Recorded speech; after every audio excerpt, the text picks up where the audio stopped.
महापरिनिर्वाण दिवस के मौके पर कोट कोट श्रद्धांजलि अर्पित करता हूं, सत सत नमन करता हूं और आप लोगों से ये अपील करते हुए कि आप लोगों ने, चाहे वो विधानसभा कमेटी के पदाधिकारी थे, चाहे हमारे जिला और मंडल के पदाधिकारी थे, चाहे सेक्टर के पदाधिकारी थे और चाहे वो पदाधिकारी नहीं है, फिर भी उन्होंने इस श्रद्धांजलि सभा को कामयाब बनाने के लिए अपना सहयोग दिया है। मैं उन सब लोगों का भी हार्दिक अभिनंदन और आभार व्यक्त करता हूं। सम्मानित साथियों,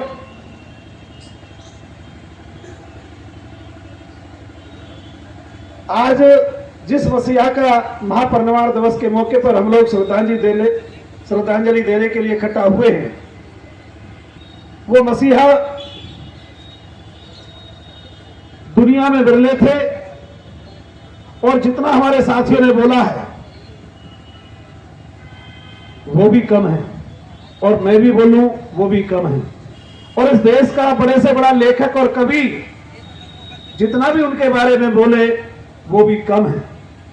चूंकि दुनिया के एक बहुत बड़े लेखक जो इंग्लैंड के थे, जिनका नाम था विंस्टन चर्चिल, उन्होंने लिखा 1956 में नहीं लिखा, 1932 में लिखा। 1932 में वो लिखते हैं कि doctor Ambedkar is a moving library. Baba Sahab Ambedkar एक चलते फिरते पुस्तकालय के समान है। लाइब्रेरी अथाह होती है, ज्ञान का भंडार होती है। और अभी आपने देखा 2006 के वर्ष में, सम्मानित साथियों, कोलंबिया यूनिवर्सिटी जो अमेरिका में है, उस यूनिवर्सिटी में यह जांच की गई कि इस यूनिवर्सिटी के 300 साल के इतिहास में ऐसे कौन से 100 छात्र हैं जो सबसे ज्यादा होशियार रहे हैं, काबिल रहे हैं। तो सम्मानित साथियों, जब 100 छात्रों की सूची बनाई गई तो उसमें भारत से एक अकेला नाम आया, परम पूज्य बाबा साहब अम्बेडकर का।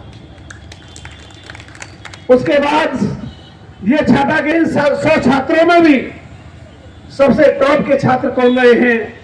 सम्मानित साथियों, उन कोलंबिया यूनिवर्सिटी से पढ़े लिखे टॉप के छात्रों में तमाम लोग नोबेल पुरस्कार प्राप्त विजेता रहे। तमाम लोग तमाम देशों के प्रधानमंत्री रहे, राष्ट्रपति रहे, तमाम बड़े लेखक रहे। लेकिन उनके बावजूद भी जब 100 लोगों की सूची में नाम छाटा गया कि सबसे अच्छा छात्र कौन रहा है, तो सीना गर्व से चौड़ा होता है। सम्मानित साथियों, देश का मीडिया दिखाए या न दिखाए, लेकिन दुनिया के मीडिया ने दिखा दिया कि वो छात्र कोई और नहीं था, हमारे परम पूज्य बाबा साहब अम्बेडकर थे। इसलिए वहां के राष्ट्रपति बराक ओबामा ने उस यूनिवर्सिटी के गेट पर लिखवा दिया, symbol of knowledge doctor Ambedkar, ज्ञान का प्रतीक। किसी के पास कोई डिग्री नहीं, उसे विज्ञान का देवता बना देते हैं। लेकिन सम्मानित साथियों, जो पूरी दुनिया के लोग ये मानते हैं कि परम पूज्य बाबा साहब अम्बेडकर जैसा योग्य कोई व्यक्ति नहीं था, उसके बारे में छल कपट धोखा देने के लिए तमाम पार्टियां केवल उनको फोटो लगाने का काम करती हैं और हमारे परम पूज्य बाबा साहब अम्बेडकर द्वारा दिए हुए अमूल्य वोट को हथियाने का काम करती हैं।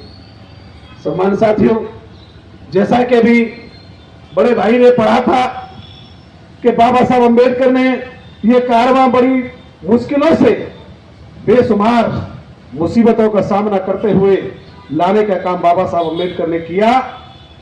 तो बाबा साहब अम्बेडकर ने जो वोट का अधिकार है, ये अमूल्य धरोहर है। बाबा साहब अम्बेडकर ने कहा था, ए मेरे अनुयायियों, मैं आपको वोट का अधिकार तो देकर के जा रहा हूं।